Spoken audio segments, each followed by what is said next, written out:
Okay, so let's look very briefly here at the online class I teach on Saturdays. Okay, so we talked about some of the history of the Moors and the Moors going into Europe. And I referenced Runoko Rashidi's book. We referenced the books Black Star, The African Presence in Early Europe, and then also Golden Age of the Moor, edited by Dr. Ivan Van Sertima. Okay. There's a good article from National Geographic that we use in the class because we use books, video clips. There's over 50 articles that I reference in the class. There's probably about 200 slides. Who were the Moors? The Moors' ancestors were known as the Garamantes. They were a Black African people living throughout North Africa. Hannibal Barca, who we talked about a couple weeks ago, Hannibal Barca, and we dealt with the Punic Wars, and we dealt with the Battle of Cannae, 216 BC. We dealt with in 219 BC, Hannibal crossing the Alps with the elephants to stomp the Russian army. We dealt with 216 BC, the Battle of Cannae, where Hannibal was outnumbered by the Roman army, and he defeats they kill about 70,000 Roman soldiers in one day. And then we talk about the Battle of Zama, 202 BC, where Publius Cornelius Scipio Africanus defeats Hannibal Barca at the Battle of Zama in 202 BC, right? We know that Carthage is going to be destroyed in about 143 BC or so. Carthage is going to be destroyed. Now, the Moors' ancestors were the Garamantes. They were a Black African people living throughout North Africa. Hannibal Barca was Garamanti.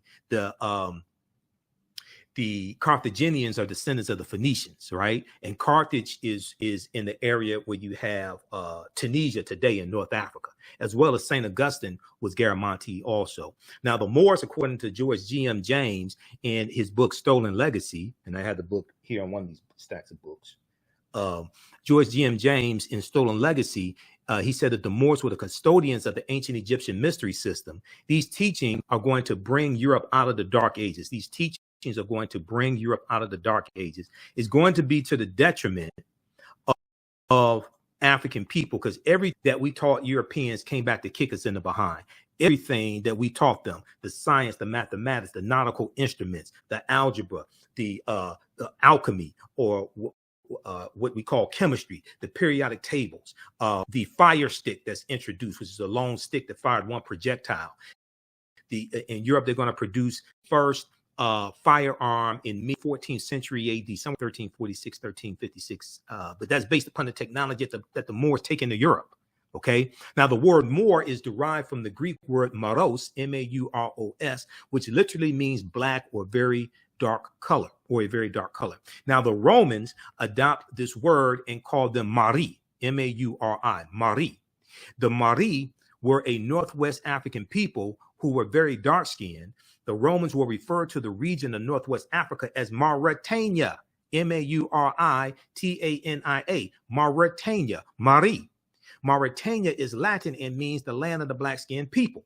You'll also hear the Roman term Maurice. Maurice. Now, Romans later adopt the word as a reference for the black-skinned inhabitants they encountered in Africa. And if you read pages 527 and 187 of Golden Age of the Moor, edited by Dr. Ivan Van Sertima, they break this down in the book. Also, there is an excellent essay. So Runoko Rashidi has an essay in this book. So this is a book we reference in the class. So you don't have to buy any of these books to follow along in the class. And then also we use Runoko's book, Black Star, The African Presence in Early Europe, as well, which deals with the history of the Moors in Europe also. We know Runoko Rashidi passed away August 2nd, 2021. Runoko was a friend of mine. We had him here. I think I've interviewed him about 6 years over the past 12 years, because my first interview with Runoko was in 2010. He was the first year that I launched the African History Network show. So he was one of my first interviews. Also, Dr. Jose Clemente Bay, I think he was my third interview. Dr. Leonard Jeffries was my first interview, but I interviewed Dr. Jose Clemente Bay 10 also. And he has a fantastic essay on the history of the Moors in the book Golden Age of the Moor. Okay, now, so we talk about, of course, the Moors going in 711 AD from Morocco into the Iberian Peninsula known as Spain and Portugal, and they're going to fight against the Vandals and the Visigoths. And where they settle in southern Spain, they call Al-Andalus, which basically means to walk in the spiritual path or walk in the spiritual light, Al-Andalus. Let's see here. Variations of the word Moor. Moreno is Spanish, which means dark complexion, now meaning brunette or dark hair. Mora is Spanish. Originally, it referred to a Moorish woman, now means blackberry, the fruit, not the discontinued smartphone, but the fruit blackberry. They talk about this on page 7 of Golden Age of the Moor. Mora is Italian, which means blackberry. Morassad is French, which means dark skinned or blackamoor. And Morelan is French, which means black grape. So you see the variations of the word Moor in different languages, and we see the impact of the Moors in these different languages as well. Okay. Now there's we talk about General Tarik Ibn Ziyad as well, 711 AD, and he goes into the Iberian Peninsula, and where they land, that rock promontory, they call it Jebel Tarik, or Tarik's Mountain, which is Arabic, and is translated as Gibraltar, or what you call the Rock of Gibraltar. Okay, so the Rock of Gibraltar is named after an African man, General Tarik Ibn Ziyad, right, who leads the Moors into the Iberian Peninsula in 711 AD. Now, if we look at this here, according to the Oxford Dictionary, the Moors, as early as the Middle Ages and as late as the 17th century, were commonly supposed to be black or very swarthy, and hence the word is often used for negro or negro. Early in the 8th century AD, after a grim and extended resistance to the Arab invasions of North Africa, the Moors joined the triumphant surge of Islam. Following this, they crossed over from Morocco over to the Iberian Peninsula, where their swift victories and remarkable feats soon became the substance of legends. In July of 710 AD, Tarif, with 400 foot soldiers and 100 horses, all Berbers, successfully carried out a mission in southern Iberia. Tarif, an important port city in southern Spain, is named after him. Okay, then in 711 AD, so that's the reconnaissance mission to get the lay of the land in 710 AD, because you had emissaries, you had the Sephardim, who were Jews who converted to Christianity. They're there in Spain being persecuted by the Vandals and the Visigoths. They send emissaries into Morocco and ask the Moors to come in to rescue them. And the Moors go and fight against these barbarians, the Vandals and the Visigoths, and defeat them. Okay, and they take control of portions of what today we call Spain. All right, this is how the Moors get in. This is why they end up basically in Spain in the first place. That they should have just, I wouldn't answer the telephone if you understand what happened after all that. I wouldn't, but yeah, it is what it is. But anyway. I can understand wanting to help people, but I'll be so we talked about Saint Maurice, who became a patron saint of Germany. We broke down what are patron saints and explained the history behind patron saints. And the patron saints are going to take the place of the Neteru. In Christianity, the patron saints are going to take the place of the Neteru. Okay, and patron saints are saints that watch over groups of people, watch over different cities that people pray to, etc. But Saint Maurice, who was a Moor and a Christian, okay, and Renoko Rashidi has a piece dealing with, as an article for AtlantaBlackStar.com, dealing with the Black Saint Maurice, Knight of the Holy Lance. Saint Maurice refuses to persecute some Christians, okay. And he's Christian himself, and he and his army allow him to get killed. All right. So he becomes a patron saint to Germany. There's a good piece on Tarik Ibn Ziyad from Britannica.com, Encyclopedia Britannica. And I use Britannica. One, they have good information. Two, I have a monthly subscription to Britannica. I pay them each month, and I'm trying to get my money's worth out of these subscriptions. I pay National Geographic, was it $24.99 a month? I just signed up for Wall Street Journal. That's $8 a month. I just signed up. I got the Los Angeles Times for $1 for 6 months because I got a better deal than I had with them like 6 months ago. Time Magazine, they want to charge me $19 a month, but I just signed up again with Time Magazine. I think I use a different email address, so I just signed up with Time Magazine. I get, what am I paying them, $1 for the first month or something crazy like that. So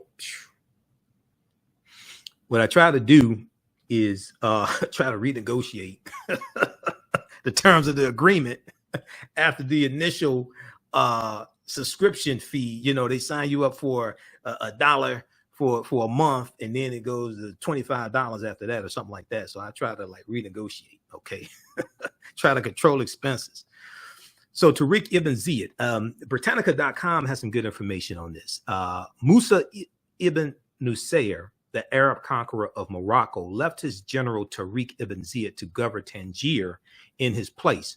Spain at this time was under Visigothic rule. So see, this ties into the history, right, of these Vandals. Now, the Vandals and the Visigoths crushed the western portion of the Roman Empire in 476 AD and cast Europe into what's known as the Dark Ages. The Vandals and the Visigoths, they crushed the western portion of the Roman Empire, 476 AD. All right.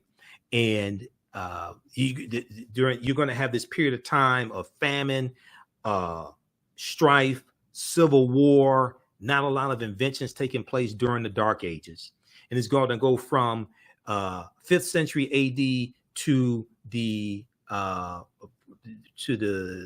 about the 1300s. Okay, about the 1300s, the Dark Ages.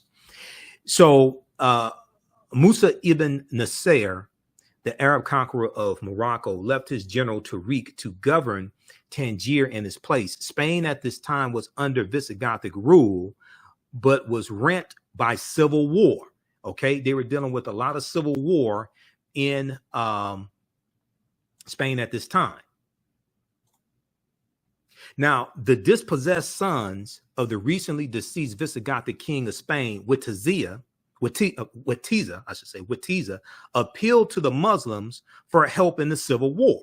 Okay, the dispossessed sons of the Visigothic king of Spain, Witiza, appealed to the Muslims for help in the civil war, and they quickly responded to this request in order to conquer Spain for themselves. But also, the Sephardim, the Sephardic Jews in Spain, they sent emissaries into Morocco to ask for help from the Moors because they're being persecuted by the Vandals and the Visigoths.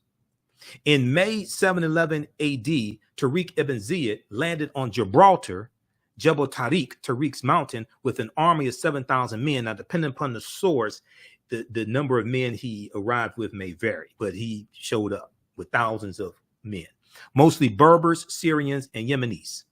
Gibraltar henceforth became known as Jebel Tarik, Mount Tarik, for which the anglicized form of the name is adapted, Gibraltar. Okay.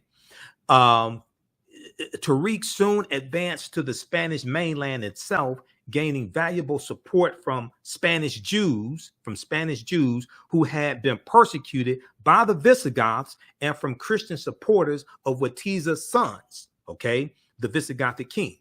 In July 711 AD, Tarik ibn Ziyad defeated the forces of the Visigothic usurper king Roderick at an undetermined location. He then immediately marched upon Tarik ibn Ziyad, Toledo, the capital of Spain, and occupied that city against little resistance. He also conquered Cordoba. Musa ibn Nasser himself arrived in Spain with a force of more than 18,000 in 712 AD, Common Era, and together the two generals occupied more than 2/3 of the Iberian Peninsula, today called Spain and Portugal, in the next few years. In 714 Common Era, Musa and Tarik ibn Ziyad were summoned by the Caliph back to Damascus, where they were both accused of misappropriation of funds and died in obscurity. So we take you through our history. We look at this history chronologically. We deal with why there are African Moors heads on the national flags of Corsica and Sardinia. And on right around page 90 of Runoko Rashidi's book, he shows this, and he deals with we also deal with the Black Madonna and Child as well, because that ties into Asar, Arset, and Heru. And even before the Moors go into Europe, the Europeans have the statues of the Black Madonna and Child, which goes back to Asar, Arset, and Heru, who the Greeks called Osiris, Isis, and Horus, the first Holy Trinity. Now, this may go outside the circumference of some people's awareness. Just because you never heard it before, disagree with it, or don't like it, does not mean it's not true. Just means you have to do some research to understand what it is that I'm talking about. Okay. And in various ways, and Sister Nubia Wartford, who's a brilliant archaeologist here in Detroit, or cultural, she calls herself a cultural anthropologist. She's a cultural anthropologist. She goes to the Sudan to do archaeological digs, right? She can explain this portion of it better than I can. But Sister Nubia, and we've had her here on the African History Network show for a number of times throughout the years, she does presentations dealing with how the iconography in the Christian church has preserved African culture and the African spirituality coming from ancient Kemet. A lot of this is preserved in Christianity. It's just not talked about a lot. It's not highlighted. A lot of people see these things but don't know what they're looking at, right? So if we look at right here on page 90 and 91 of Black Star, the African Presence in Early Europe by Runoko Rashidi. He took pictures. You know, Runoko traveled around the world, about 125, 130 countries and islands. And he shows you statues and paintings of the Black Madonna Child throughout Europe. Switzerland, we see it in Switzerland. We see it in Poland, Saskatchewan, Poland, right here. This is Switzerland here, statue. We see the painting here in Poland. The Black Virgin of Madrid, Spain. This statue here. Black Virgin and Child statue in St. John's Church, Luxembourg City, Luxembourg. Okay. We see the national flag of Sardinia, which is an Italian island with the 4 African Moors heads on it. We see the coat of arms of Pope Benedict XVI with the head of a Moorish king, because a lot of Europeans have a lot of these, because the Moors intermix into the European population, into the bloodstream. The African male Moors were having sex with white women. Okay, it is what it is. Dr. John Henrik Clark said, black men are natural born sweet talkers wherever we go. They were intermixing into the European population, changing the complexion to various extents of Europeans throughout where they go, especially in Spain and Portugal, because Spain and Portugal is right above, because it's right above Morocco. They got the brunt of it. Okay, Spain and Portugal got the brunt of it. It happened in England also, but to a lesser extent in England, because England was further away from Morocco. Okay. But if we look at this here, and I'm not sure why that's flashing, but if we look at this here, we go back, let's go to the map of Al-Andalus right here. So we look at it geographically, there's just a very short distance between Morocco and Spain. So Spain and Portugal get the brunt of it. Also, Portugal is the first one involved in the transatlantic slave trade, basically 1441 Common Era AD, with Anton Gonzalez going into Mauritania, which is a short distance from Portugal. Okay. And then the Spanish are right behind. They're the second ones involved in the transatlantic slave trade. The Spanish are right behind the Portuguese. Okay, so we take you through our history. We deal with this history chronologically. I do a PowerPoint presentation. We have book references, articles, video clips. We deal with thousands of years of history, what leads up to the transatlantic slave trade taking place. We deal with the African presence in the Americas going back at least 51,700 years ago. We reference work from Dr. David Imhotep. That's one of the sources, not the only one.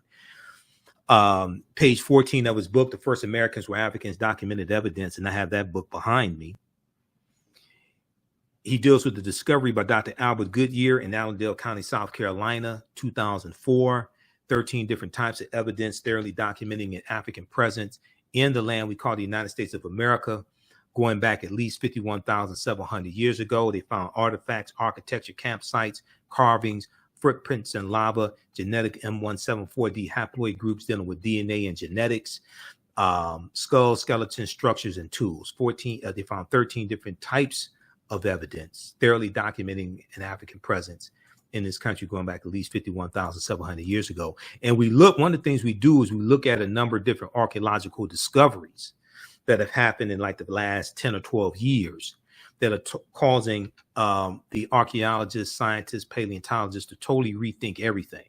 And when these discoveries come out, it causes them to have to push the timelines back. They talk about how they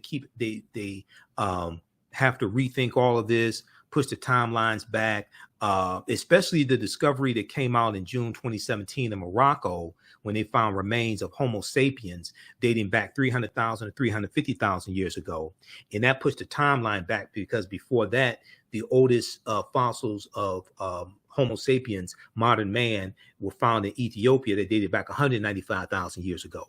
The discovery that came out in June 2017 in Morocco just blew all of this out of the water. Okay, this article right here is from 2004, and this is from ScienceDaily.com. This is about Dr. Albert Goodyear's discovery. Here's a picture of Dr. Albert Goodyear. He's an archaeologist at the University of South Carolina. You can still read this article. It's still up. New evidence puts man in North America at least 50,000 years ago. November 18th, 2008 from ScienceDaily.com, which is a scientific website. They have different scientific discoveries there, but there are other news sources that reported on this finding as well. Radiocarbon tests of carbonized plant remains, where artifacts were unearthed last May along the Savannah River in Allendale County by University of South Carolina archaeologist Dr. Albert Goodyear, indicate that the sediments containing these artifacts were at least 50,000 years old, meaning that humans inhabited North America before the last ice age, okay? So who were these humans? These were the Khoisan, who have the oldest DNA on the planet. Science magazine has an article from around October 2012 that talks about the Khoisan, who are the ancestors of the Ainu and the Twa. They went all around the world, and they were also here in the land we call the United States of America, going back at least 51,700 years ago. In October 2012, genetic study published in Science magazine found that the Khoisan in Southern Africa are the oldest ethnic group of modern humans, with their ancestral line originating about 100,000 years ago. The Khoisan, formerly called by the derogatory term Bushmen, are genetically unique, and no other currently known population had separated so easily from our common modern human ancestor, according to the report. Now, here's a picture of a couple of Khoisan sisters, okay, a couple of Khoisan women that are short-statured Africans. Now, the Khoisan live mainly in southern Africa in territories spanning Botswana, Namibia, Angola, Zambia, Zimbabwe, and South Africa. They are largely divided into two groups: hunters and gatherers, called the Sans people, S-A-N-S, and keepers of the livestock, called the Khoi people. The Khoisan languages include the distinctive click sounds that are not found in the languages of their neighbors. And the click language was the original language. Okay, the click language was the original language. And in the movie Black Panther, the language spoken in the film Black Panther is isiXhosa, okay, because we deal with the film Black Panther, because African culture is all throughout and history is all throughout the film Black Panther. Okay, I did 3 months of research on the film Black Panther as well as the comic book to be able to do my lectures on that, on the film. The Panther deity that we see in Black Panther, Bastet, or Bast, I should say Bast, the Panther deity, that comes straight out of Ancient Kemet. That comes from the nectar Bastet, okay, that was worshipped as early as Second Dynasty around 2890 BCE. So Bast or Bastet was an ancient Kemetic or Egyptian goddess or neter worshipped in the form of a lioness and then later a cat. She was the goddess of warfare in Lower Kemet, Lower Egypt. Okay, so Bast that you see, a lot of stuff that you see in the film is not made up. There were 11 different African cultures that we saw represented in the film Black Panther. Okay, Ruth Carter, who was the costume designer, she spent 6 months researching African cultures. So when we look at the Dora Milaje, right, the Dora Milaje, who were the African female warriors, I think I have a slide here on the Dora Milaje, the African female warriors that we see depicted in the film Black Panther, they were influenced from the where their costume comes from the Maasai of Kenya and Tanzania. Okay, the real life inspiration for the Dora Milaje are the African female warriors called the Ohozi or the Mino, okay, of Dahomey, modern day Benin. And this is where these African female warriors, this was the real life inspiration for the Dora Milaje. The Dora Milaje were introduced, I think it was around 1998 in the Black Panther comic books. They were introduced. Dora Milaje means adored ones. Okay, so in my presentation on Black Panther, and we'll pull this slide up here. I'll show you this one here because we deal with the film Black Panther in the class because there's a lot of culture, African culture, history related in the film. Where are we? Right here. The Dora Milaje of Wakanda come from Dahomey, Republic of Benin. Right here. Okay. So where we go right here.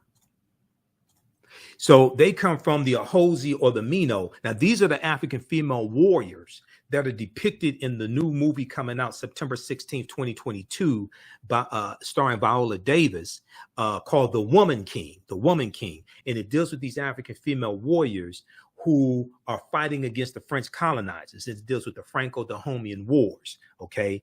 Fighting against the French colonizers in the late 1800s, okay? Now, some people say, oh, well, these African female warriors, they were used to capture other Africans and enslave them, things like this. That's true. African history is not perfect, just like European history is not perfect. Europeans were enslaving each other for hundreds of years. Neither one was right, but it happened. But also, these African female warriors fought against the French colonizers as well. Okay, African history, just like European history, is not perfect. Europeans were killing each other for hundreds of years, even before they became nations, when they were kingdoms. And you had the Vandals, the Visigoths, the Lombards, the Jutes, the Anglos, the Saxons, the Picts, the Alans, these Germanic people collectively called barbarians who were fighting and killing each other. Okay, they're fighting and killing each other, just like the Vandals and the Visigoths crushed the western portion of the Roman Empire and cast Europe into the Dark Ages. Okay, then these kingdoms are going to become nations, and they're going to keep fighting one another.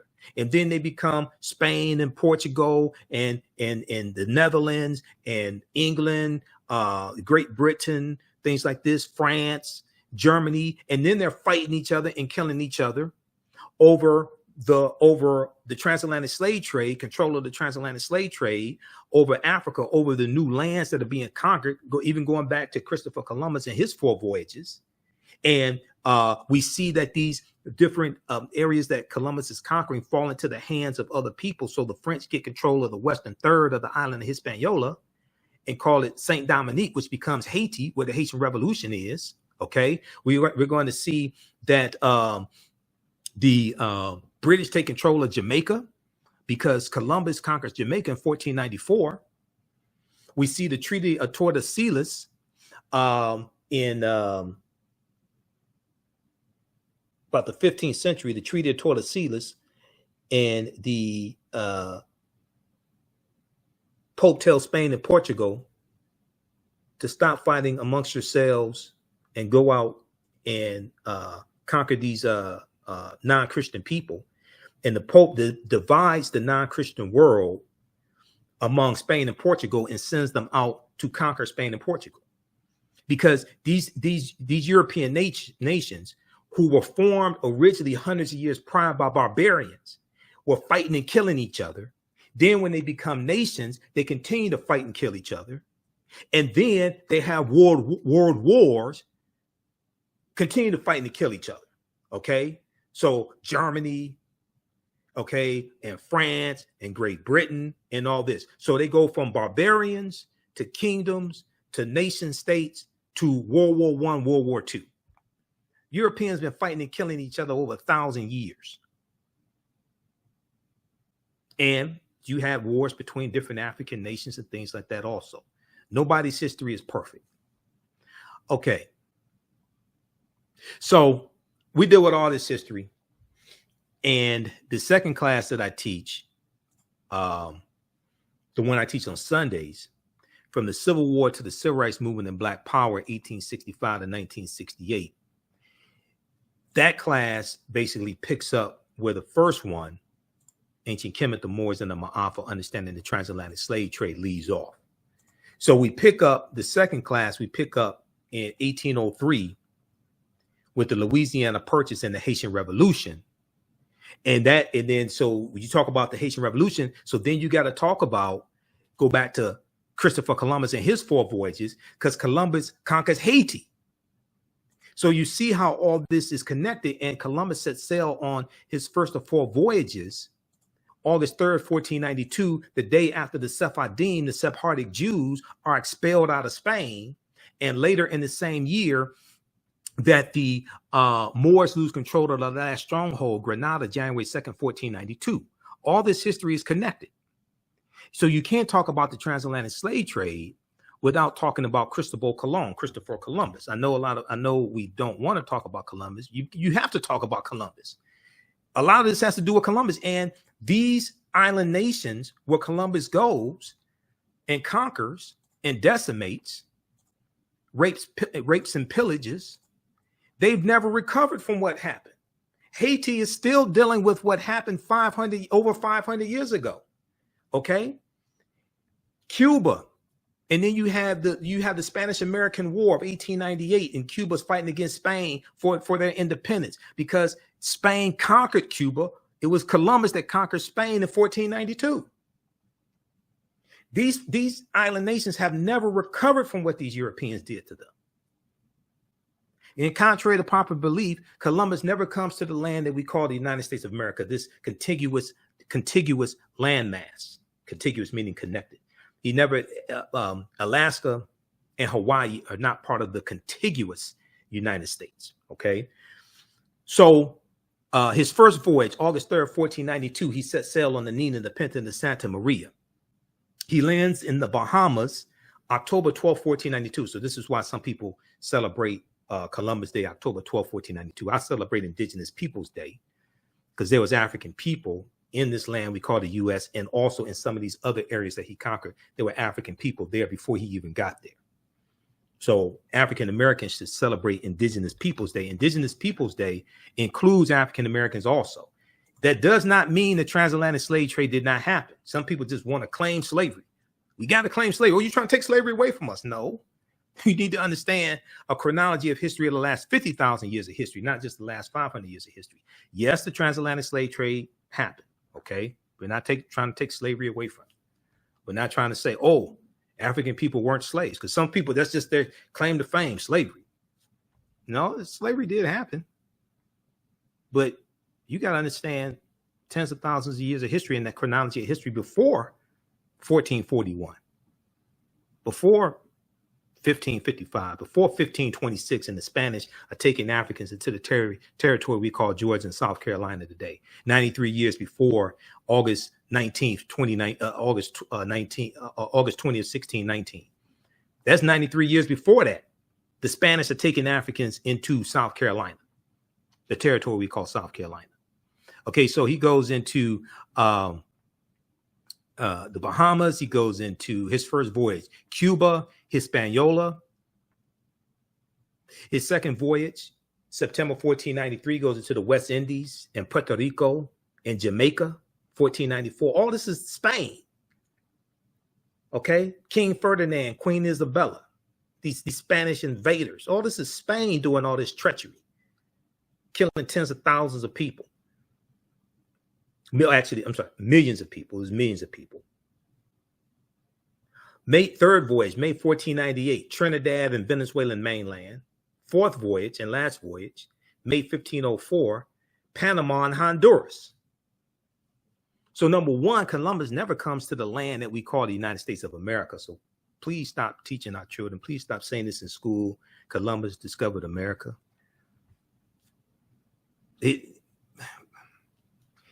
There was already Native Americans and African people there, number one. Two, he had some Moors navigating his ships. A lot of people like Dr. Jose Pimenta Bay and Professor Kaba Hiawatha Kamene, and Professor Kaba is one of my teachers.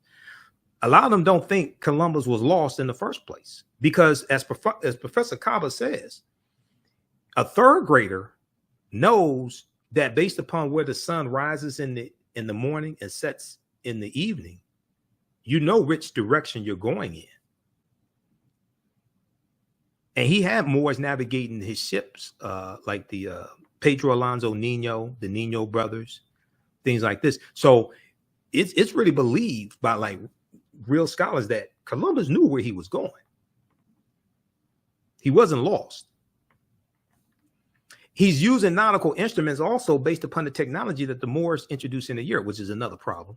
Once again, this is why I say I wish we never taught them, because personally, when we really study this history and look at it chronologically, the transatlantic slave trade is really Europeans getting revenge on the African Moors and what the Moors did in Europe.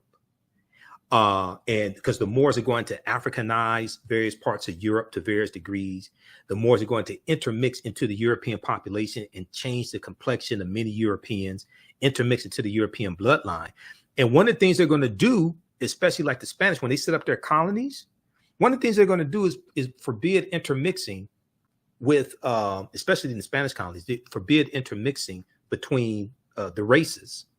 And the Spanish are going to forbid when they conquer the slaves, when they enslave people and take them into these colonies, they're going to forbid them to learn to read and write also.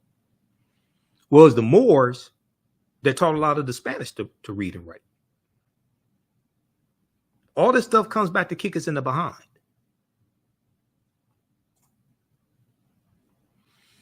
So we deal with all of this history. And then in the second class, we deal with history from 1803 through 1968. Okay, and that's a deep class there also. We had a good sessions today, and we dealt with the Reconstruction Era. And with Reconstruction is a period of history that is not talked about a lot, okay? Reconstruction is directly related to what's going on today. The political violence that we see, the voter suppression laws that we see. I talked about this article here in class today.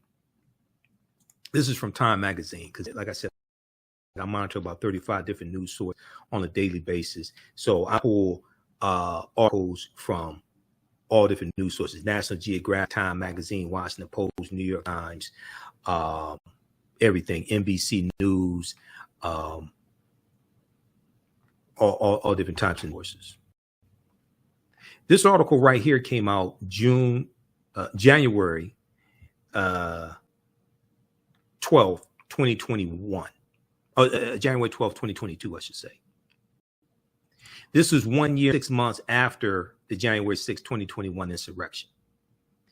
This article helps to bring all this stuff together, connect all this together. This is something I've been talking about. This is related to the meeting that President Joe Biden had with historians on August 4th. And it dealt with how these historians are telling President Joe Biden, they're warning him that America's democracy is teetering, and they're talking about what leads up. They're talking about the years that lead up to the 1860 presidential election that Lincoln won, and what leads up to the Civil War taking place.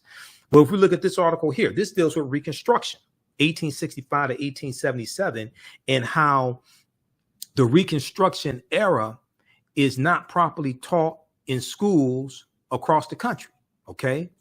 45 states, and let me pull up this briefly here. I'm going to pull up the presentation that we class for from the Civil War to the Civil Rights Movement and Black Power, 1865 to 1968. Okay, let's close some of this other stuff out. A new report finds that 45 states are failing to teach students about the period that shaped race relations after the Civil War. Okay, this deals with the Reconstruction era. It draws a direct relationship between that history and the political violence we saw January 6, 2021. One of the foremost authorities on the Reconstruction era is Eric Foner, historian and Pulitzer Prize winning author Eric Foner, author of the book Reconstruction, America's Unfinished Revolution, 1863 to 1877.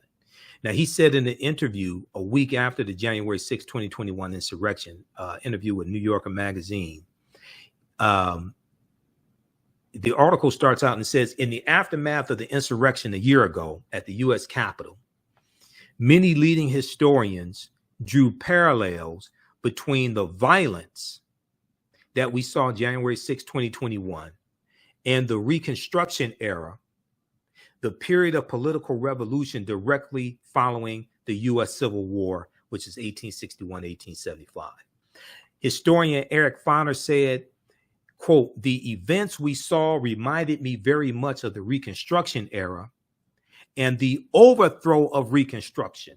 And the overthrow of Reconstruction, which was often accompanied or accomplished, I should say, by violent assaults on elected officials. By violent assaults on elected officials. The difference is you didn't have a sitting president sending domestic terrorists to storm the U.S. Capitol building like you did January 6, 2021. Now, scholars say studying the aftermath of the Civil War, which is the Reconstruction era, can put in context many of the seminal events in the U.S. in recent years, from the brutal murder of George Floyd by police in 2021 to the voter suppression laws enacted after African-American voters played a big role in helping Joe Biden and Kamala Harris be elected president and vice president. Okay. And that's reminiscent. So it starts out in Georgia with Senate Bill 202, crafted by Heritage Action for America, and Jessica Anderson, who's the executive director of Heritage Action for America, which is the sister organization to the Heritage Foundation, is going to be Paul Weyrich, who's a co-founder of the Heritage Foundation, but also ALEC, American Legislative Exchange Council, is going to be Paul Weyrich and Jerry Falwell in 1980, who create this whole religious right movement, which leads to about 42 years later, overturning Roe versus Wade. The seeds of that goes back to 1980 and Paul Weyrich and Jerry Falwell. But despite the timeliness of the era in today's climate, many students in American schools will not get a full education on the Reconstruction period until they go to college, but most of them go to college. In social studies standards for 45 out of 50 states and the District of Columbia, discussion of Reconstruction is partial or non-existent. Discussion of Reconstruction is partial or non-existent, according to historians who have reviewed how the period is discussed in K through 12 studies, study standards for public schools nationwide. Now, this basically is before the these anti-critical race theory laws start popping up. It was partial or non-existent basically before those laws, because the anti-critical race theory laws are so vague in many states. It's creating fear and anxiety amongst teachers. So they're confused on what they can teach. So they're less likely to really dig into and teach the history of slavery and Jim Crow segregation and white supremacy and racism, things like this, because they don't want to get fired from the job. Understandably so. They don't want to be sued, understandably so. A lot of these laws are so vague, they're confused on what they can and can't teach.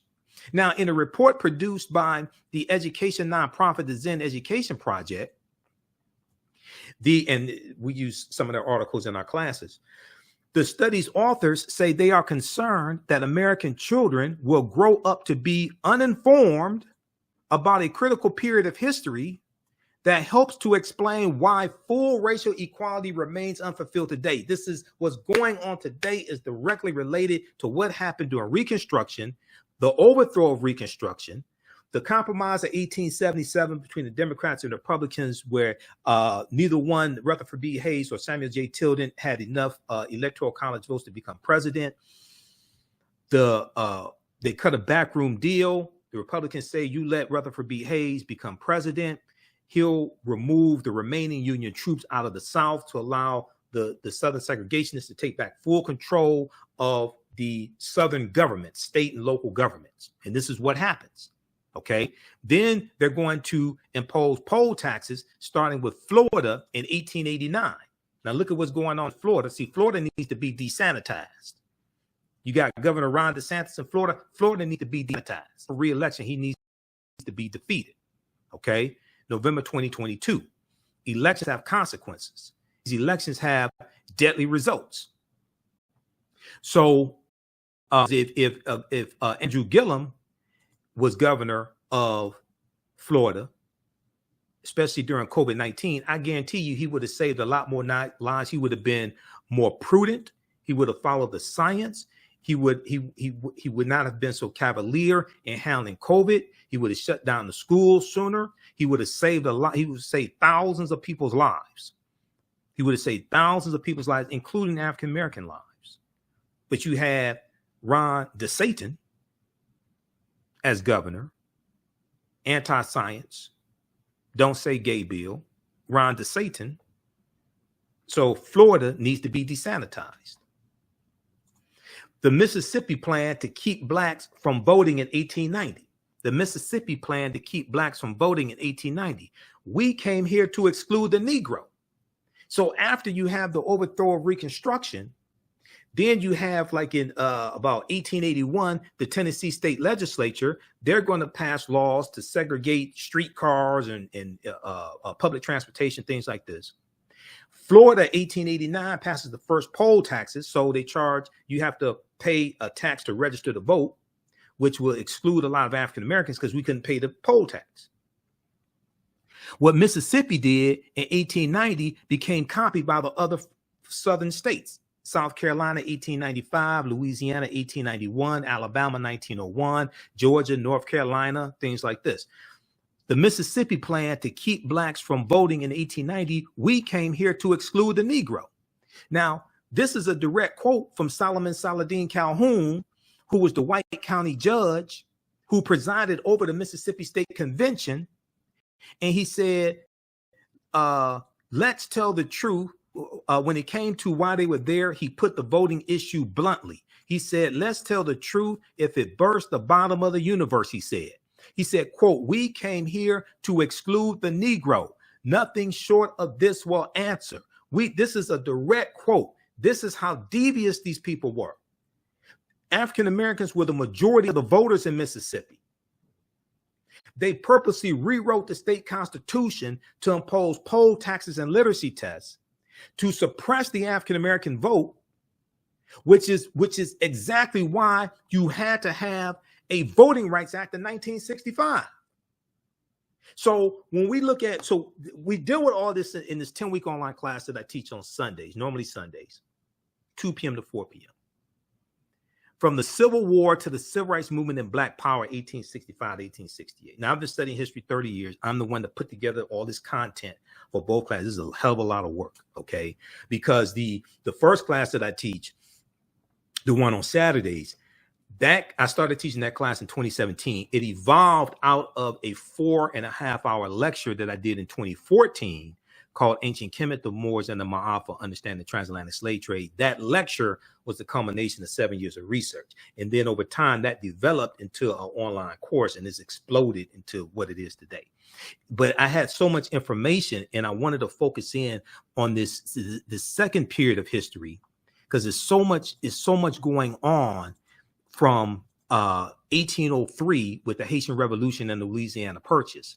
It's so much going on from 1803 to 1968, just that period of history. And we really need to go deep into that and analyze what happened. That I had to create a second. I couldn't get all that information into the first class. I had to create a second class so we can get deep into this history. Okay, so what happens is that delegates eventually adopted a literacy test and poll tax geared to suppress the black vote in a state with a black majority. Mississippi had an African-American majority. When you look at South Carolina, the majority during Reconstruction, there were 2,000 approximately African-American men who got elected to public office nationwide. And 90% of African-Americans were in the South, okay? Even up until 1910, 5 years before the Great Migration begins, 90% of African-Americans are in the South. The Mississippi Plan became the model throughout the South, part of a raft of racially oppressive Jim Crow laws that ends Reconstruction. So the other Southern states adopt what Mississippi did. Okay. So if we look at this piece right here, and we talked about this in class today from the Zen Education Project. So when you register for this class, you can go watch the entire, we did 2 hours today. You can go watch the entire class and you can go watch the previous classes because they're all archived. Okay. If we look at this piece right here from the Zen Education Project, how's everybody doing? How y'all like this type of information? You can post your comments here on the thread of the broadcast. Are you learning anything? You like this type of information? Give us a thumbs up, give us a heart, give us a like. This article here from the Zen Education Project, November 1st, 1890, Mississippi Constitution.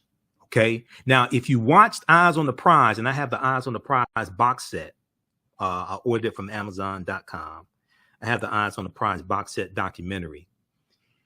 When they talk about the Voting Rights Act of 1965 and Eyes on the Prize, they talk about the Mississippi State Convention of 1890.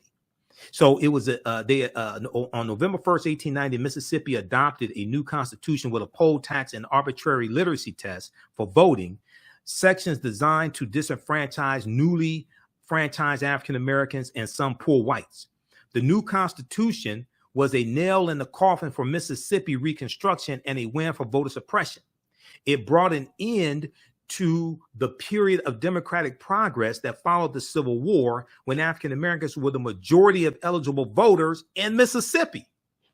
African Americans were the majority of eligible voters in Mississippi, and these white supremacists, along with a simple Simon-ass Negro named Isaiah T. Montgomery. Isaiah T. Montgomery was the founder of Bayou, Mississippi.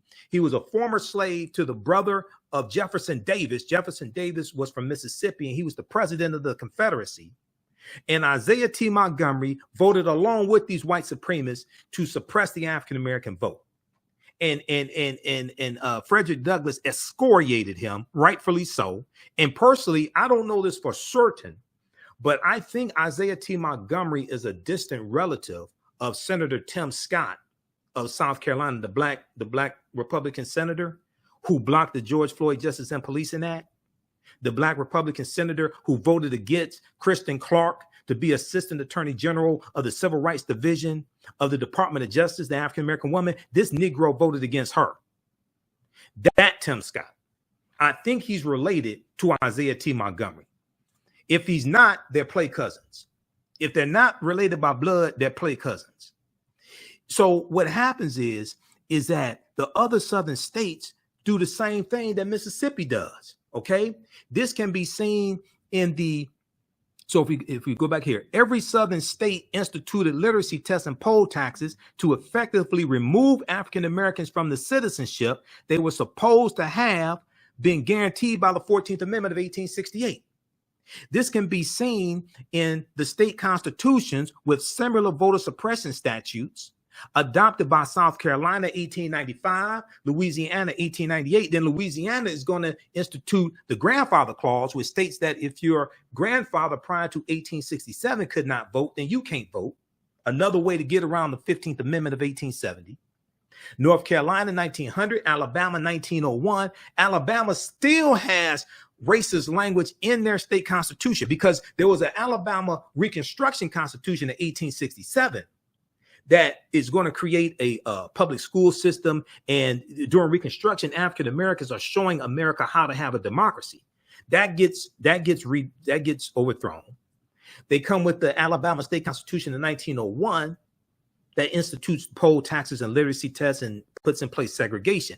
So in Montgomery, Alabama, when they have the Montgomery bus boycott of 1955 that starts Monday morning, December 5th, 1955, people misunderstand the Montgomery bus boycott and think it was about African Americans want to sit at the front of the bus with white people. No, they wanted to break the back of segregation in Montgomery, Alabama, which was the capital of Alabama, and then eventually destroy segregation in all of Alabama. But segregation is written into the state constitution. So they go to the federal government for help because they knew they couldn't get help at the state government. Because hell, in 1957, the state legislature in Alabama redrew the district lines in Tuskegee, okay, to lock out almost all of the African American voters in Tuskegee, Alabama. This leads to economic boycott that's four times as long as the Montgomery bus boycott. The Montgomery bus boycott was 381 days. The Tuskegee, Alabama economic boycott goes from 1957 to 1961, which leads to the U.S. Supreme Court case of Gomillion versus Lightfoot, because they sue the state legislature because the state legislature is purposely trying to gerrymander the district to reduce the political power of African American voters there in Tuskegee, Alabama. This is how devious these people are, where their sons and daughters, their grandchildren are doing the same damn thing in Republican state legislatures across the country. This is why we got to pull our head out of our asses and connect what's going on today to this history and understand how all this is connected. But now they're trying to suppress not just the vote of African Americans, but Latinos, Asian Americans, Native Americans, and many white people who vote for Democrats and not Republicans. Because there was Joe Biden and Kamala Harris got 81 million votes. 49 million of those votes, 61% came from white people. I know people like to think that the majority of the votes came from African Americans. No, they didn't. He got 81 million votes. There's only 30 million African Americans registered to vote.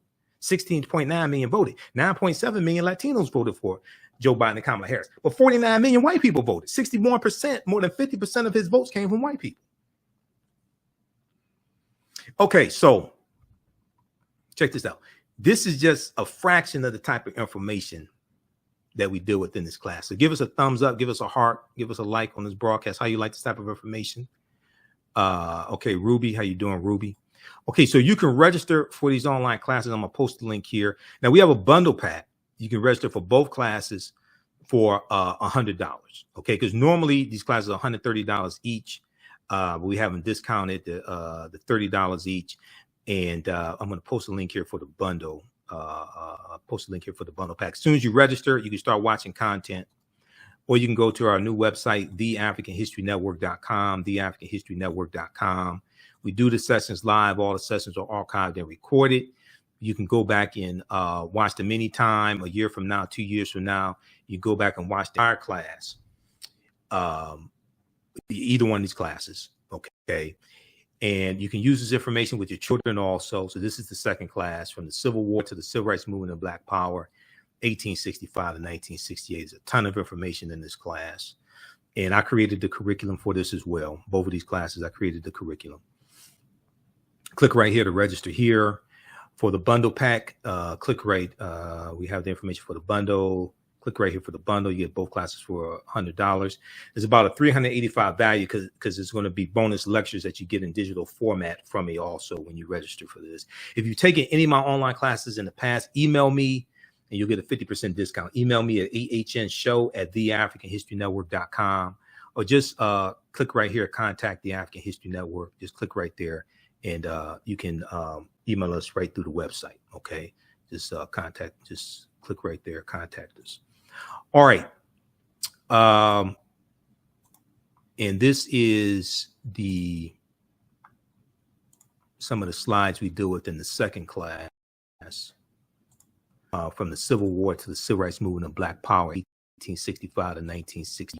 And like I said, we start out with the Louisiana Purchase and the Haitian Revolution, and deal with how those two events are related. Okay, right here. We deal with the Louisiana Purchase and the Haitian Revolution and how those two events are related. And then we go out through history chronologically, basically year by year, and deal with what leads up to the Civil War taking place. We talk about the Missouri Compromise of 1820, Texas Revolution 1836, Mexican-American War 1846, 1848, Treaty of Guadalupe Hidalgo 1848, where the U.S. gets California, Arizona, New Mexico, Colorado, Utah, and Nevada from Mexico for $15 million. Mexico loses about a third of their land. Okay, the Mexican-American War, which leads to the Treaty of Guadalupe Hidalgo. We deal with the Compromise of 1850, which deals with organizing the land that the U.S. got from Mexico. And the Compromise of 1850 includes, it consists of 5 bills. And one of those bills, the fifth one, is the Fugitive Slave Act of 1850, which intensifies the abolitionist movement, the Fugitive Slave Act of 1850. Then you have the Harriet Beecher Stowe writing her novel Uncle Tom's Cabin in 1852, which also intensifies the abolitionist movement and exposes America to the horrors of slavery. It becomes an international bestseller, sells 300,000 copies its first year. It's based upon the autobiography of a real life man named Josiah Henson, who was a slave in Maryland, and he and his family run away from Maryland and go up north and then go into Canada. So Harriet Beecher Stowe reads his autobiography, and she patterns the fictitious character of Uncle Tom in the novel Uncle Tom's Cabin. That's patterned after the real life runaway slave Josiah Henson. That talked about in an episode of The Jeffersons, where Louisa's uncle comes to visit, and he's played by the same actor who played Fred C. Davis on Good Times, and he was Fred Sanford's cousin Grady, bald-headed cousin Grady on Sanford and Son. Grady, you better go join your lady. Remember when Betty Jean comes to visit, heavyset Betty Jean, and then Lamont's going to marry her because she has a dowry. Okay, so that Grady with the bald head who played Fred's cousin, he was on an episode of The Jeffersons, and he breaks down the history of Josiah Henson. So we talk about the Kansas-Nebraska Act of 1854.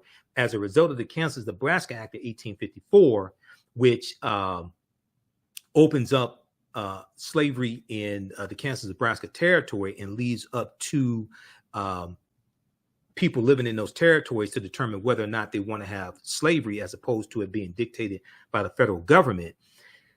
This is going to lead to the Republican Party being founded in 1854 as a backlash to the Kansas-Nebraska Act. The Republican Party is founded largely by groups of abolitionists. And in 1860, their candidate for president, November 1860, Abraham Lincoln, becomes president-elect. 6 weeks later, South Carolina secedes from the Union December 20th, 1860, because they think Lincoln's going to free the slaves. They're going to be followed by other states going into February and March of 1861. You're going to have the Confederate States of America that's founded right around March of 1861. April 12th, 1861, you have the attack on Fort Sumter, which was a federal stronghold, military stronghold in South Carolina. It's attacked because those in South Carolina are trying to get the Union troops out of the South. And this is what launches the Civil War, the U.S. Civil War, which goes from 1861 to 1865. So we deal with Juneteenth. We deal with the 13th Amendment, the 14th Amendment, the 15th Amendment. One of the things we talked about in class today is how the 15th Amendment, nowhere in the U.S. Constitution does it explicitly give anyone the right to vote. In this article right here from Smithsonian Institute, si.edu, americanhistory.si.edu, which is from the Smithsonian Institute, this article entitled, "Does an Amendment Give You the Right to Vote?" Okay, does an amendment give you the right to vote? Now, this article came out February 3rd, 2020, and I did a lecture around this time when this article came out. February 3rd, 2020 was the 150th anniversary of the adoption of the 15th Amendment of 1870, which guaranteed the right to vote for African-American men. But nowhere in the U.S. Constitution does it explicitly give anyone the right to vote. And even the 15th Amendment says there are only two sections to the 15th Amendment. Section 1 says the right of citizens of the United States to vote shall not be denied or abridged by the United States or by any state on account of race, color, or previous condition of servitude. Now, section 2, so it's saying that you cannot put impediments in the way of the right to vote. It's guaranteeing the right to vote. But nowhere, as this slide says here, and this comes directly from the article from Smithsonian Institute, as written, the 15th Amendment does not explicitly grant anyone the right to vote.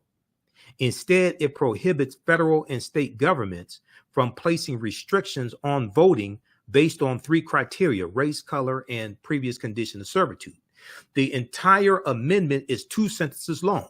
Now, the second section of the 15th Amendment of 1870 says the Congress shall have power to enforce this article by appropriate legislation.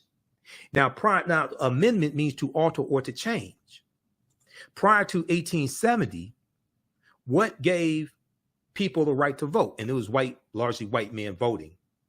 There's nothing in the U.S. Constitution that explicitly gives anyone the right to vote.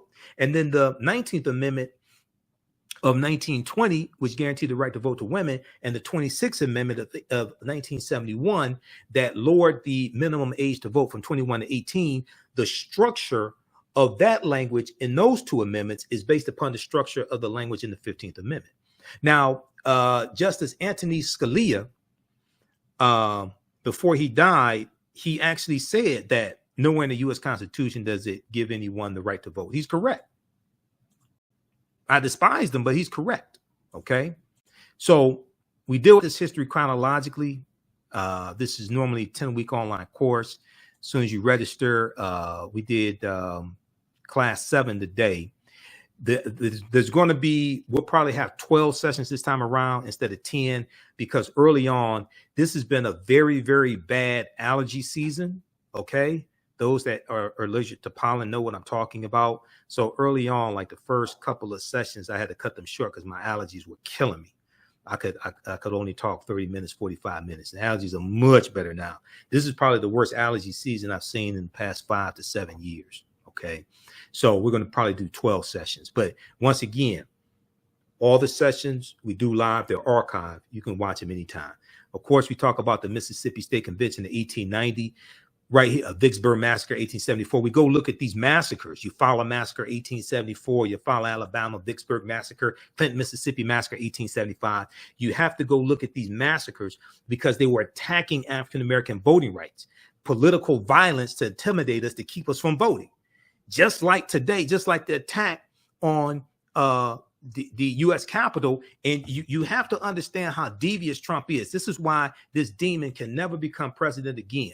Because what he did weeks leading up to the January 6, 2021 insurrection, he targeted 4 cities that had high African-American populations and called for, he said that the votes were illegal. There were fraudulent votes. He called for recounting of the votes. What were those 4 cities? Detroit, Philadelphia, Milwaukee, Wisconsin, and Georgia, Atlanta, Georgia. He targeted these 4 cities that have a high African-American population. Okay. And he incited these white supremacist domestic terrorists and said that they're look, I live 4 minutes away from the TCF Center, downtown Detroit. There were Trump supporters outside trying to get inside while the vote counting was going on. I live 4 minutes away from the TCF Center in downtown Detroit. I drove by there. The police had it blocked off. You couldn't even get, after a certain time, they had it blocked off. Okay? This is what this demon incited. This is why this domestic terrorist can never hold political office. His ass belongs in prison. He can never hold political office ever again. Okay? That cannot happen. Because the second time, they're going to complete the coup. The first time was a dress rehearsal. The second time, they're going to complete the coup. Because now what this demon is doing is putting election deniers in place to be over elections. So Doug Mastriano is running for governor of Pennsylvania. He has to be defeated because the governor of Pennsylvania appoints the Secretary of State. He already said he's going to support a Secretary of State who will overthrow election results and do what Trump wants to do. You got Kerry Lake running for governor of Arizona, another election denier, another person that must be defeated. This is a continuation of the Civil War and Reconstruction. These people are not playing games. They're playing for keeps. We got to get our head out of our asses. Stop listening to negative corporate-controlled hip-hop that dumbs us down and understand what's really going on. This is a continuation of the Civil War and Reconstruction. And now you got all these armed domestic terrorists. Okay, so segregation of public transportation, 1881. This is why I'm for the FBI hunting down every last one of these goddamn domestic terrorists and prosecute them to the full extent for the law. I'm rooting for the FBI. I know they're against Dr. King and all that. No, I'm rooting for the FBI, Merrick Garland, Kristen Clark. I want them to hunt down every last one of these goddamn domestic terrorists who are trying to overthrow the government. They've already arrested 850 and charged them, and they're prosecuting them now. You just had a former police officer, former white police officer, who just got convicted. He's getting 7 years. Involved in this domestic terrorist. Okay, there's another 1,200 of these domestic terrorists that the FBI is looking for. Drop a dime on these people. I'm rooting for the FBI. Okay, no, we don't want African Americans unjustly persecuted, things like that. I'm rooting for the FBI. If I could join the FBI and hunt down these domestic terrorists, I would do it. Oh, hell no. Because this goes back to why the Department of Justice was created in the first place, going back to 1870 during Reconstruction. Let's take it back to Reconstruction era. This is how all this history is connected. Okay. The first Attorney General under the Department of Justice, 1870, Amos T. Ackerman, created 150 years ago. The Justice Department's first mission was to protect Black rights. And that's exactly what they're doing today. And the best way to do that is to go after these domestic terrorists. In the wake of the Civil War, the government's new force sought to enshrine equality under the law, July 1st, 2020. Okay, now this caricature here, a cartoon by illustrator Thomas Nast. Thomas Nast is also the illustrator who's going to create the image of what we know as Santa Claus coming from center class. Okay, that's a whole nother conversation. We talked about that in my class on Saturday. A cartoon by illustrator Thomas Nast shows a member of the White League, which was another domestic terrorist organization, because they're involved in the Eufaula massacre of 1874 in Alabama, the White League. It wasn't just the Ku Klux Klan. And just because somebody puts on a white sheet and a hood don't mean they're a member of the Ku Klux Klan. The Ku Klux Klan was a fraternal organization. They had bylaws. There was an intake process to become a Klan member. So just because somebody wears a white sheet and a hood doesn't mean they're a member of the Klan. A cartoon by illustrator Thomas Nast shows a member of the White League and a member of the Ku Klux Klan. Keep in mind, member of the Klan. That was a fraternal organization originally founded December 24th, 1865 in Pulaski, Tennessee. It shows them joining hands over a terrorized Black family. Okay. And it says here, the Union as it was, this is a white man's government, the lost cause, worse than slavery. So the lost cause was this about 150-year effort to rewrite the history of the Civil War and teach this revisionist history and say that the South seceded from the Union for states' rights not to maintain slavery, all this nonsense, okay? Amos T. Ackerman was an unlikely figure to head the newly formed Department of Justice.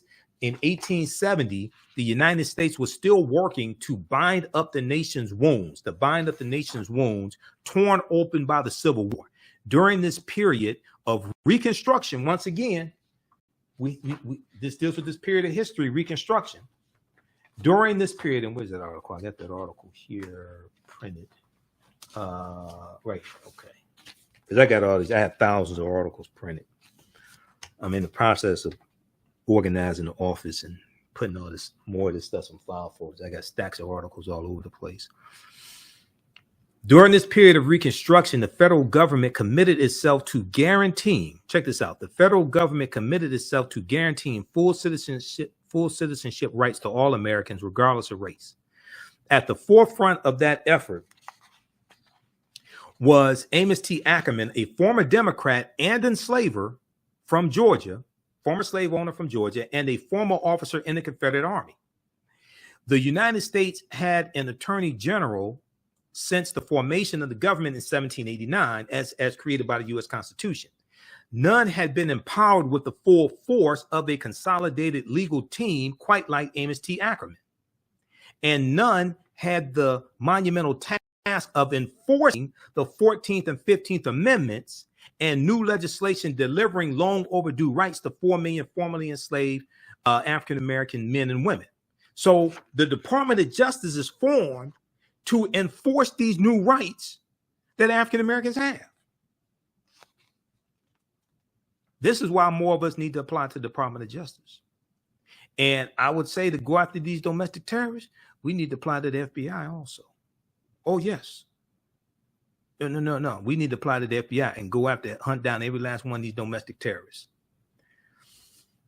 This department's work on behalf of the emancipated population was so central to its early mission that Amos T. Ackerman established the department's headquarters in the Freedmen Savings Bank building, because Freedmen's Bank created in 1865 by act of Congress as well, to help African Americans save their money that they're making because they're negotiating labor contracts and things like this, because the U.S. Bureau of Freedmen, Refugees, and Abandoned Lands, they're helping African Americans do a number of things. They're providing health care, building schools, feeding them, but they're also helping them put their money in the banks also, so the Freedmen's Bank. In the immediate wake of the Civil War, Amos T. Ackerman, a New Hampshireite who settled in Georgia in the 1840s, looked to the future, leaving the Democrats for the Republicans and prosecuting voter intimidation cases as a U.S. district attorney in his adopted state of Georgia. Reflecting on his decision to switch his allegiance to the party of Lincoln, Amos T. Ackerman said, quote, "Some of us who had adhered to the Confederacy felt it to be our duty when we were to participate in the politics of the Union to let the Confederate ideals rule us no longer.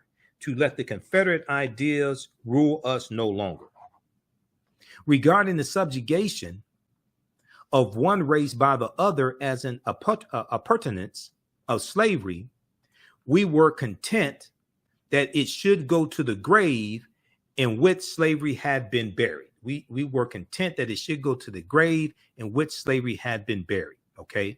Ackerman's work caught the attention of President Ulysses S. Grant, who was former general in the Union Army during the Civil War, who promoted Amos T. Ackerman to Attorney General in June 1870. On July 1st, 1870, the Department of Justice, created to handle the onslaught of post-Civil War litigation, became an official government department with Amos T. Ackerman at its helm.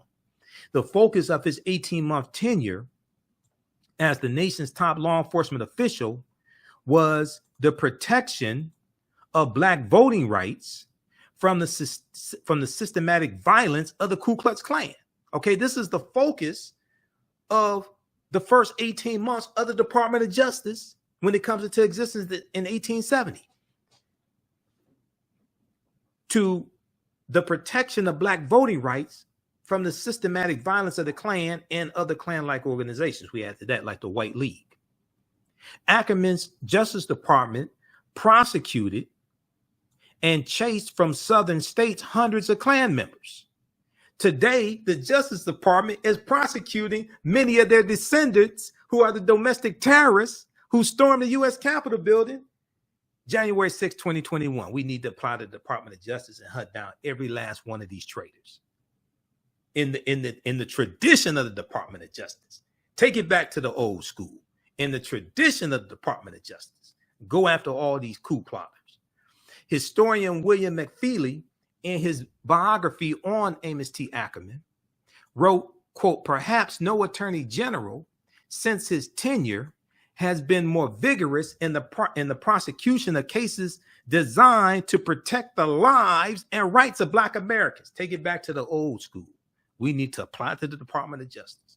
That's why I was cheering when Assistant Attorney General of the Civil Rights Division, our sister Kristen Clark, when she was confirmed by the U.S. Senate, and Joe Manchin voted against her, and so did punk ass Senator Tim Scott, black Republican. He had no excuse for voting against that sister. Luckily, Susan Collin of Maine voted for her. Okay. And then the tie-breaking vote, I think the tiebreaker was Vice President Kamala Harris. So I think it was 51-50, that vote. Okay. You don't get a Kristen Clark as Assistant Attorney General as the Civil Rights Division without voting. That's how she became that. You don't get a Merrick Garland. You don't get them prosecuting these 4 officers involved in killing Breonna Taylor without voting. This one here, where is that? We've got that graphic that I created. Okay, it's AHN show. And this one here should be Breonna Taylor. This right here.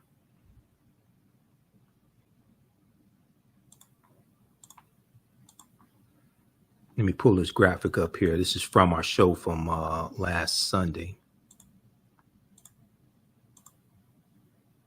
We talked about this in Roland Martin Unfiltered. Breonna Taylor update 4 officers charged in the Department of Justice in her killing after 874 days. That's the result of voting. You don't get those charges from the federal government because the Trump administration was not going to charge them. And the Trump administration backed off of holding police officers accountable, and they backed off of the investigation into the patterns and practices of police departments, because it was April of 2021 that the Merrick Garland Justice Department launched a pattern and practice investigation into the Louisville Metropolitan Police Department. You don't get that without voting. And this is Assistant Attorney General of the Civil Rights Division, Kristen Clark. You don't get her without voting. All right. So how's everybody doing? Hopefully you like this type of information. Please register for these online courses. This helps support the African History Network. This helps us finance the research that I do, help support the African History Network show, help us pay some of the bills, etc. Okay, so you can visit our website, theafricanhistorynetwork.com, or you can register for the classes. Now, as soon as you register, you start watching the content. You don't have to wait till the next class. We have archived content. You can start watching. You watch the classes we did this weekend. And the best value is the bundle pack. You get both classes for $100. Okay, you get both classes for $100. So we got the information right here at our website, theafricanhistorynetwork.com. This really, really helps us because there's so many things that I want to do. I got to buy new equipment. I want to take this to the next level, but I can't.